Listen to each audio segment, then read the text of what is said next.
এ বোন, শোন, আছে ঘরটা তুই পরিষ্কার করে দিবি। আমি পারবো না, তুই করে নে। কি? আচ্ছা, দাঁড়া, বাবাকে গিয়ে বলছি। আরে বাবা, শোনো না, তোমার ছোট মেয়ের তো রেজাল্ট বেরিয়েছে, ফেল করেছে। কি? তোমাকে বলেছে। দাঁড়া, তোর হচ্ছে। ও মা, আমার অ্যাডমিশনের ফিসটা দিলে না?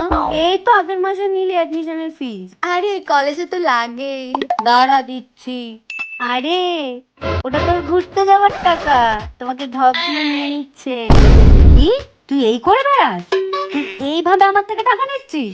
আজ থেকে তোকে কোনো টাকাই দেবো না আমি। যা তুই এখান থেকে যা। মা, আমি একটু প্রিয়ার বাড়ি যাচ্ছি নোটস নিতে, হ্যাঁ চলে আসবো। হ্যাঁ যা, বয়ফ্রেন্ডের সাথে ভালো করে ঘুরে আসিস। বয়ফ্রেন্ড? এর আবার কোথা থেকে বয়ফ্রেন্ড হলো?